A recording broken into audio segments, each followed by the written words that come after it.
The Fury is Draw Steel's take on the raging, rampaging warrior. They utilise Ferocity as their heroic resource, and they get a D3 of that at the start of their turn, and they get extra for the first time they take damage in a round, the first time they become winded or dying in an encounter. And that really reinforces that kind of theme of the Fury, wanting to be in at the action, taking damage, dealing damage. They do have a unique way of interacting with that resource though.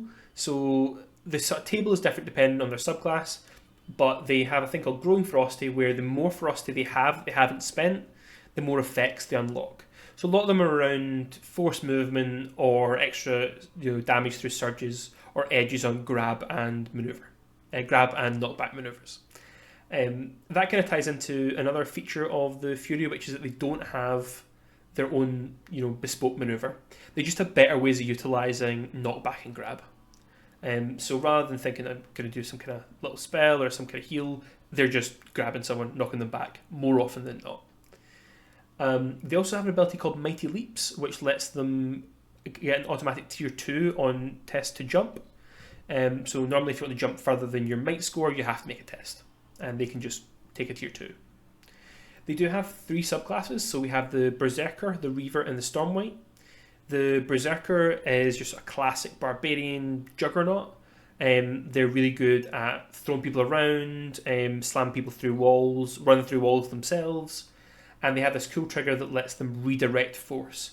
So if someone's going to force move them or an ally nearby, they can redirect it and launch the attacker away instead. You have the Reaver, which is kind of like a Conan sneaky sort of archetype. They're like an ambusher. They get advantages to hide, to slide their enemies, to reposition them, and they kind of rely on cunning and agility more than sort of brute strength, which is a really cool different take on it. Their triggered action allows them to sort of dive out of the way of harm and sort of resist effects because of their sort of unearthly reflexes. And lastly, and probably most uniquely, we have the Stormwight. So the Stormwight is a shape-shifting Fury who channels the power of storms. So for example, you will pick one of 4 Stormwight kits instead of the normal kits, and you've got the Boring kit, which is a bear kit, the Vukin kit, which is a wolf kit, the Raiden kit, which is a rat kit, and the Corvin kit, which is a kind of crow or raven kit.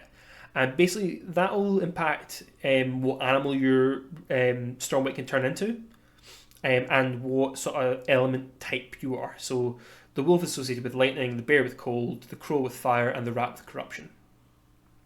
It doesn't matter so much at the lower levels, but later on it affects things like immunities and the kind of elemental damage you'll deal with certain abilities.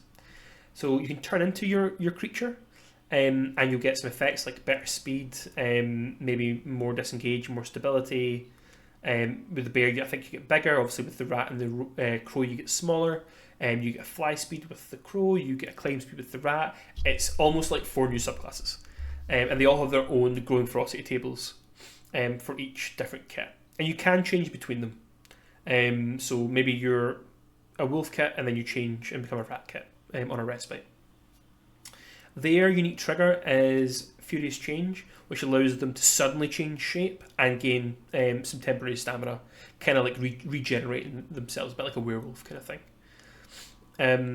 So all in all, that's a kind of quite a big array of different ways to play your sort of favourite barbarous character. And again, the way the mechanics are working is you're incentivized A, to be in the thick of it, and B, to have this sort of risk reward of, do I store up all my ferocity and do one massive turn, or do I kind of dish out damage as we go?